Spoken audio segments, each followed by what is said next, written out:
Hey, what's up guys? We're back again with the best balloon deck in the game that's ranked at number 8 in the world. With the addition of the evolved Baby Dragon's Gust of Wind, Lumberjack Balloon has reached supersonic speed. Because you're moving faster, it's easier to catch opponents off guard, bypassing buildings and deleting archers, dark goblins, princesses, and minions with vines, so opponents don't have as many answers to pop the balloon.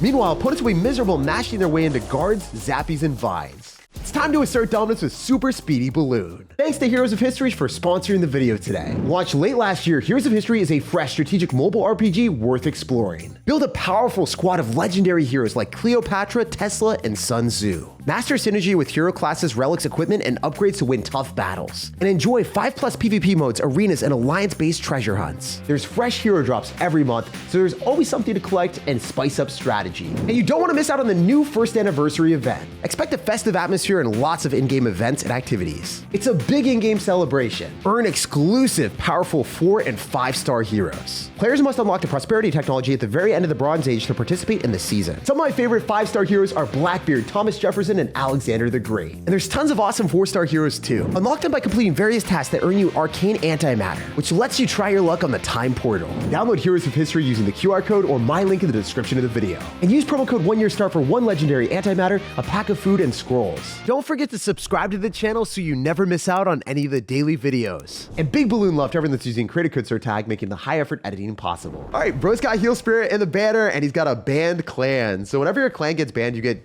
turned into a hashtag, which is kind of funny. It's like, you're not allowed to create names anymore. We don't trust you. That's at least what Supercell is saying. I'm gonna go Electro Spirit and then probably go Barbarrel on top of the Mortar. I think that's a good decision for us. If we're able to lock directly on the Mortar, he will only get like 1 or 2 hits on our tower. And I think that I might even go like Baby Dragon in the back. I don't really want to drop it at the bridge because I don't know what else he's going to do. Maybe he goes in for like a minion horde and then we don't hit all the minions. Maybe we go in for, you know, the Baby Dragon at the wrong point and then he just uncovers a random balloon in his deck, like something that I just wouldn't expect. Just gonna have Hog Rider with this. What the? Okay, that's the weirdest win condition ever. Hog Rider, Musketeer, and Warder. All right, you know what? I'm gonna Vines. Just because I think that we're gonna be able to kill most of the Musketeer and definitely kill the Valkyrie, this is well worth our endeavors. Yes, guys, let's go. You don't even have to use Vines with the balloon. That's the thing. Like Freeze, it's less affordable. It doesn't deal damage to units. Vines are just strictly a less elixir, better version of Freeze. And it allows you to be more adaptable in uncomfortable positions. You can find damage and use other support cards as actual win conditions. And I've said it before, I'll say it again. It's probably the most overpowered and most fun card to play when you're using it, and it's miserable to lose games against. Like, imagine you cycle a Valkyrie and you go in for the play that our opponent did and he gets fried. It's like, it's a bad feeling. All right, so the other thing is I had the ability to go in for balloon on either side. I had the Baby Dragon expediting my stuff, and I also have the Lumberjack doing the exact same thing. So I'm like, where do you want to take the damage, sir? You are allowed to take damage on either side. So I bet you, yeah, no, he just left. I was going to say, with no Musketeer and no Mortar, he's just going to lose the tower. And he did Potato Chip because he had no business staying in the game after that. That's the other thing about this deck is I had so many early wins when I was learning how to play this against people that had little to no air defense. If they're running P.E.K.K.A, Goblin Giant with no anti-air, or they're running Goblin Drill. It's like a free win every time in those matches. All right, I'm feeling a little bit degenerate today and dialed in as we snag that win, and we're gonna be scooting on to the next one immediately. I guess we'll check our rank first, which is 6,900 in the world. Okay, so we gotta game against Mr. Adrian, who is apparently really thinking and pensively wanting to ponder about his plays before he decides to go and drop any chess moves. So I'm an Electro Spirit, and I don't think this is amazing, but I want to Vines anyway, because it does kill the Dark Goblin, and it probably forces out some extra elixir. Usually Lumberjack there would just die, and I don't really want to die. Fortunately, because we have Barbarrel and Vines, we have the luxury of using small spells like Vines on offense, and then using the Barbarrel on defense against whatever annoying Goblin Barrel comes my way. So I have to eat this, unfortunately. I don't feel comfortable doing anything other than that. I'll eat 1 Berserker hit and then just slow roll our Barbarrel to clean up the skeletons. I might even go for a Lumberjack at the bridge and be annoying because I think I can get back to Vines for a Dark Goblin if he decides to do it. Oh, he's not going to right now. Where's the Dark Goblin at, though? Dude, you're really good at the game.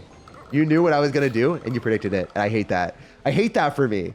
So he might even go in for, yeah, I was feeling he would go in for more spam, like especially wall breakers, but I guess this is kind of worse because I have to go guards, and then the tower is targeting the wrong thing. Oh, wait, no, he clicked the ability. All right. So if he stayed the course with the Mighty Miter, I think it would have been way worse for me because if you think about it, I do not want to be playing against someone where I cannot target directly onto the skeletons. If I am hitting the freaking Mighty Miner with my Princess Tower, and then my Zappies are trying to kill skeletons from the Skeleton Barrel, I think I'm just in a really bad spot. Unfortunately for me, that ability worked out in my favor in two ways. He wasted Elixir, and he also wasted an opportunity to deal more damage. So always going to go for Zappies when I get the chance. I think that's just a better, safer play. I did miss these. I mean, it still might work out okay, because he's not clicking the Mighty Miner ability immediately, and then the bomb will blast the Zappies, so we still end up baiting them again. But I don't want to get it twisted. I didn't mean to drop my Zappies there. I totally 1 million trillion billion% meant to split one Zappy to the right side in case he spent Elixir. So things are just working out wonderfully in this game, and I kind of vibe with it. I'm in a Baby Dragon. I need to cycle towards the evolution, but a lot of times people get baited by evolutions and try to cycle them at every opportunity. And some situations you're spending too much Elixir doing that. So I'm trying not to. I will go here with the Lumberjack and try to force a little bit of extra Elixir, but we get Mighty Miner at the exact point I did that, so it's just unfortunate. I think I have to go for a Vines on top of the Dark Goblin and maybe hit the Mighty Miner if we're lucky, but if not, it is what it is. Having this on the ground means that he can't apply pressure into me, and I also feel really comfortable cycling a Baby Dragon here because that will be able to slow down the rest of his stuff. I want to get back to the correct card cycle of getting to Vines ideally, but never know if that's going to work out. We'll see what we can do. Honestly, I can just Zappies. I don't even have to do anything else. Electro Spirit's going to kill the skeletons, and he's definitely losing that Dark Goblin. We're locked on that. Yo, easiest Vines ever. And we have the pathway with the balloon with the Baby Dragon. Oh my gosh, this is our Exodia push. Lumberjack is going to die. It's going to speed everything up. Then we have the balloon. Oh my gosh, watch how fast this balloon moves. Look at that thing. It's just making moves. It's making plays for days. That thing is ready to take the game, his heart, and his soul, sending him directly down into the Shadow Realm. GG, my guy. Vines plus balloon death damage is more than enough to win the game. Ideally, we click Vines before the balloon death damage goes through because you can definitely body block the Vine since it targets the highest health stuff. It's effectively like a lightning block, just like less Elixir. So could have dropped any bait card and then our Vines would have hit it, and then I would have felt really bad. I still think I would have won the game though. And now we're at 5,800 in the world. It is my mission to make Lalo not laugh in this game. Okay, wait, no, he's gonna be laughing at me. That's a lot of damage. I don't like this. I don't have Vines. I don't have Barbarrel immediately. I don't have guards. Ideally, we would have cycled guards. They just do the most damage for their Elixir cost in that situation with Baby Dragon and then get counterpush. I don't really like the Lumberjack there. Even though I'm cycling towards the evolution, it's just, it's rough. It's not a card that I wanted to drop on defense in a situation where I would deal less, get less damage. You know, I want to take the least amount of damage possible in every situation, especially when we're playing against decks like Royal Recruits here. This is where we hold them. This is where we fight. Where, I mean, if we get our tower low, I'm pretty confident all he has to do is go for Vines with Royal Hogs, and it will take out my tower because I have no buildings. One of the worst matchups for this deck is something that applies a ton of pressure that you need buildings to typically defend, and you can't defend all the time. Like, you are guaranteed to take damage with this deck, since it is more of an offense-oriented deck. I guess, like, with guards and then other stuff, it could work out. I'm going to straight up Vines on top of the Zappies just to kill them, because I might just win the game again. Oh, did I just win again?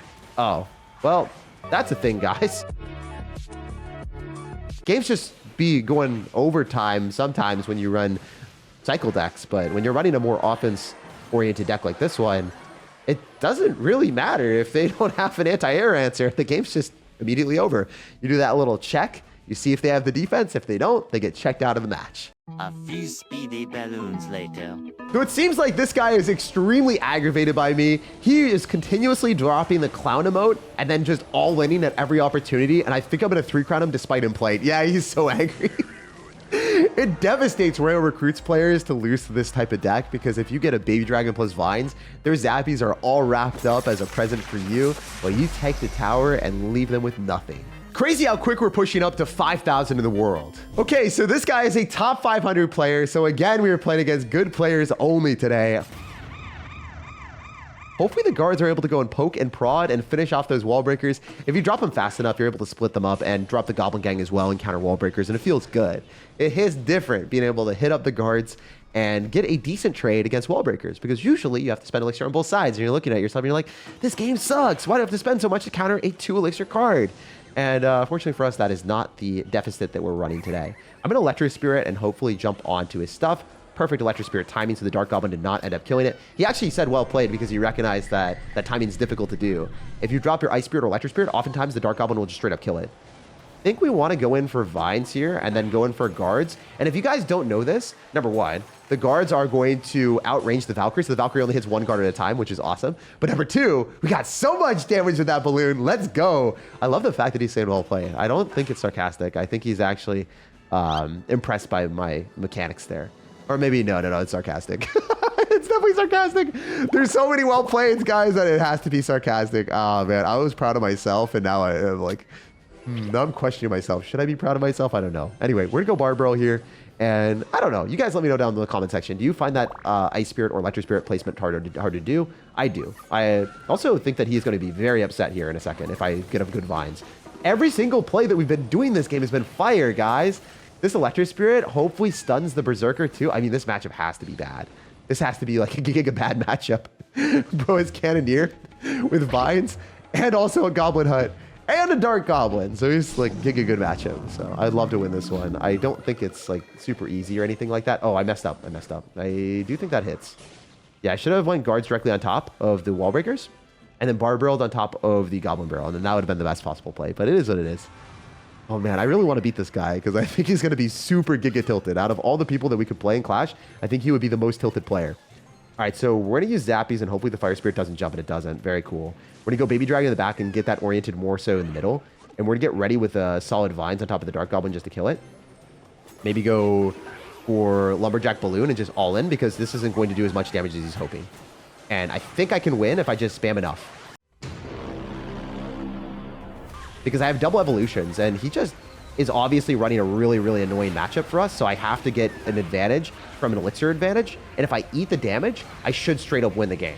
So I found an opportunity for him to be really dumb and go all in when we had 2 evolutions, and he had to focus on defending. So that was great, and now he's really triggered, and he is just going to be spamming like well playeds or angry emotes for the rest of the match. This doesn't happen too often that we beat a top 500 player and trigger him to this extent, but it hits different, man. I definitely played better than him there, finding the opportunity, because I think if I tried to defend the entire game, I wouldn't have been able to break through. Legitimately, I needed to be up elixir and have 2 evolutions to break through a Goblin Hut and a Dark Goblin and vines and with Evolved Valkyrie. There's just too many ways for him to kill our Lumberjack Balloon push. Especially when Cannoneer outputs an absurd amount of damage, killing the balloon way faster than a Princess Tower or a Dagger Duchess would. I guess when people are extremely good and have accomplishments, they get way more triggered when they lose the skillless strategies like Lumberjack Balloon, but even the no-skill strategies like Lumberjack Balloon can have bad matchups where you have to outplay opponents. Okay, so this guy's won a couple 20 wins in the banner. Let's lock in. We played against a top 500 player, now we're playing against a 20-win Magic Man. And we want to make sure that we make the right play. I want to go guards here. Ideally, we have Barbell, but Barbell seems to be like our last card in our hand, which really sucks. Bro has Skeleton King, so it definitely has to be a mortar deck. After seeing Barbell out of cycle, maybe he's going to assume that he can get more value with the Skeleton King and like I won't have spells, but I hope we can catch him in a bad spot later on where we have Electric Spirit and just the perfect card cycle. I'm going to try to go in for a Lumberjack on the other side just to evade him, and then I'll probably Barbell. I think that this will be good. If we can Barbell on the rest of his stuff, it should be decent, and I can Electric Spirit afterward. Or, honestly, screw it. I'll Electric Spirit instead. It's cheaper here. Save the Barbell for a bit of a better play, and then see what we can do today. If the Baby Dragon... Oh, yes, I was going to say belches on the minions, then I don't have to worry about anything for a bit. Also, minions being out of cycle is beautiful for me. He might go in for a Skeleton Barrel directly into the Zappies, and he didn't do it. He just didn't have enough elixir. He was actually down quite a bit of elixir. Not be able to do that, so that's decent. Arrows. Okay, wait, no arrows in cycle. What if I do this? And then I send a little bit harder on the right side, and I go Lumberjack with the Zappy as well. He's gonna Lightning. Damn, that's aggressive, man. I wish I had more elixir for the vines, but it's still pretty good. It's growing some damage anyway. Okay, so I think Electric Spiriting is just a bit safer from a perspective of elixir, but I want to deny all the damage, so I'm going to Barbell instead, because the Electric Spirit takes time to chain onto all the skeletons, so I prefer to just spend the extra elixir and take like 200 less damage. Maybe I can go in for Zappies here. I think he's going to probably go for Mortar, so I have to distract with an Electric Spirit. The Electric Spirit will get missed by the Mortar as well. So if you guys haven't seen this interaction, it's kind of funny. The Electric Spirit is going to get, you know, targeted and then not hit. It's awesome. And then, of course, the Cannoneer does one-shot it, but it doesn't really matter to me. I can go guards. He'll probably arrows this. It's fine. It is what it is. I'm just trying to cycle to cards that are impactful, like the Baby Dragon Evolution. And I'm not really trying to make a big parade push here, unless he gives me a good opportunity. I mean, the Ice Wizard's out of cycle. Wait. Nah, dude, he's giving me a free value. I know that the lumberjack is going to die. Oh, never mind. I guess I have to go for vines here. This kind of sucks. It's the only way to kill the minions guaranteed. And then I think we'll get damage with balloon. And then obviously we can just barb barrel on top of the skeleton barrel. So this is an overall good trade if I can get a balloon hit. But it doesn't look like I'm getting a balloon hit. Damn, dude. Ice Wizard Cannoneer and getting back to another Ice Wizard is diabolical, man. Actually nutty that he was able to pull that off. All right, so we're going to spam and break the bridge here with the baby dragon and guards. Hopefully the guards are able to tank. I did not hit that correctly. Oh my goodness. But we got vines and guards on a cannoneer. This might be our win condition. Guards plus vines. Yo, that's crazy work. That's crazy. All right, wait. I'm going to just keep spamming guards at the bridge here. I don't know about you guys, but I think it's a respectable strategy. Have you ever broken the bridge with guards? This is the screw lumberjack balloon. It's guards balloon, baby. Guards balloon all day. You can't guard the guards. This is crazy work. I'm actually going to straight up kill most of his cards with that. Definitely need to go zappy so they can't get lightninged away, and then they're going to be able to clean up the skeletons. It's an okay trade, even if he arrows us. He'll barely get any damage. Oh my gosh. I'm straight up sending guards at the bridge. This is my game plan. This is what we've dissolved to doing. Holy hell. I feel like I've lost brain cells doing this, but this has to be the play. I don't see any other mechanism of winning Clash Royale matches at this point. We're going to go Baby Dragon as well and force him to continuously cycle cards into the side that he doesn't want to. The Baby Dragon definitely wins this interaction. We go Zappy's other side. The Baby Dragon just holds the door in the other lane. It doesn't really matter. And then, honestly, like, I don't even have to bar barrel, dude. Those skeletons are dead. So we're chilling. We're cycling a balloon again, and we're just going to keep sending it. Honestly, hope that the Baby Dragon doesn't die. It's speeding everything up today, and we don't get the strat that we want today at all. I was hoping that we would get a little bit more value. He's going to shut it down with the Ice Wizard, so I can't do anything about it. He is playing super giga well, though. Like, I got to give him credit. He's not a bad player. But at the same time, Zappies, #1 arch nemesis of this. He's going to lightning on the Zappies. Calm down, man. You're making me drop the guards in the wrong spot. Oh, my gosh. He's crazy with it. Wait, he's going to try to lightning cycle me now. 100 P, he's trying to lightning cycle me. But the guard and the Zappy. The guard and the Zappy, guys. The guard and the Zappy taking charge. I don't think I have to do anything. He's going to lightning. He doesn't do enough damage. The skeletons won't reach. The arrows don't! Ah! Damn. So there are certain decks where if they have like Cannoneer and Ice Wizard, they're just going to have enough damage per second to decimate your balloon if they've got minions and other anti-air answers. So that is 1,000,000% a matchup in his favor that we weren't really logistically able to win because it's kind of hard to break through a 200 HP tower when he has every defense in the book. And it was good, but we can't win every game we play. We'll jump on the next one and see if we can finesse a win there. I logistically wish I could win every game I play, but that's not how Clash Royale works. You guys know what's up. Sometimes you get cooked by matchups, but a lot of the matchups that were terrible, we were able to win pretty convincingly. And a lot of the easy matchups were just giga free. Like if you get a bad matchup like that and it's still really damn close, that's where I rather have instead of having like, you know, situations where every game takes that long. I'll take a matchup here or there lost to get very fast and free wins as well with the rest of the matchups where our opponent doesn't have adequate anti-air responses. Like this one, I don't know if he's got air responses that are decent. We'll see. I think it'll be funny for me. I'm definitely gonna go for a Barbarian Barrel to clean this up, and then I think that we clean up the Witch without any real damage. Of course, we have to go in for Zappies, I think, because it will slow down the Giant. Or maybe I have to Lumberjack. Yeah, I think Lumberjack is better. It's going to get us to the evolution. It has more damage per second. The Zappies are all going to attack the Giant at the same time, so the stuns would overlap, and I wouldn't accomplish as much stun value as I would typically get. Also, we are currently like winning the game from a damage department. Obviously, he is taking more damage here and doesn't really care. I would probably be better off cycling the Baby Dragon here with his Baby Dragon V'd out of cycle. And maybe I can go Balloon and force him to go Vines Mini P.E.K.K.A. And I think that's fine. This is obviously an advantage for us when we have the Baby Dragon counter pushing. It's just a way harder card for him to counter. He's going to Vines Mini P.E.K.K.A. as I said. Like, that's just the play. There's nothing else that he can really do. That is 1,000,000% what you got to do when you're playing like this. I'll go guards last second. I was kind of hoping he would go for a silly rage or something absurd, but he didn't do it. And this is one of those moments where, again, like, we know that he is going to use Witch as his main anti-air response. If he uses that, then he has a bad time because the Witch gets bar barreled if he goes in for aggressive plays. And on defense, it's just not going to do enough damage. And he can't mini P.E.K.K.A. on top of this because obviously the little Lumberjack is going to not have to worry about it if you cycle the mini P.E.K.K.A. on defense already against the Balloon. So he's definitely going to all-in me here with the Giant, and I'm just ready for that. I'm going to cycle my Zappies here. They should perma-stun, and then I'm going to probably have to go Baby Dragon and Bar Barrel. So we'll see how this goes. Should be pretty darn good. We'll see if I can get a good play going. Yeah, the Baby Dragon is not going to be a big problem here. You should be able to kill most of his stuff with just guards, and then if he goes in for Curse like that, it's just like a silly amount of elixir spent for no reason. So let's get Zappies down and be okay. Actually, maybe that's not for no reason. He did a lot of damage. Damn, dude. I think you would do that to me. I'm surprised. I'm genuinely surprised that worked as well as it did for him. Anyway, we're just going to send it. Lumberjack Balloon other side. He is probably going to mini P.E.K.K.A. We'll see when it is dropped, if he ever decides to drop it, or if he just wants to lose his tower and try a tower trade me. He probably just tries a tower trade because he doesn't have the right card cycle. Ooh, okay, Work of Vines. Barbarrel, Electro Spirit. I didn't drop it fast enough, so I messed it up. I was too concentrated on the offense. I was like deer in headlights locked in there for a second. We go guards last second and then just chuck another balloon at him and win the game. He has to giant at the bridge, but the giant doesn't reach the tower as fast as the balloon does. We got to enhance with the movement speed of the baby dragon. So I'm telling you guys 100p that this is like the deck to play if you hate playing against these goblin giant or giant all-in players. I even played that last game remotely well. I played the last game really well and almost beat a hard counter, and this game I played horrendously and destroyed this guy. So if you're looking for the best balloon deck to destroy beatdown decks, this is it. You are not going to be losing to those goblin giant, Sparky, or golem players. You can hardcore rely on Zappies and Evolved Baby Dragon and Vines on defense to lock your opponent down, while your Lumberjack Balloon and Vines on offense creates chaos and confusion that the opponent can't seem to stop. Balloon bump the like button, subscribe for more daily content, and have an amazing rest of your day.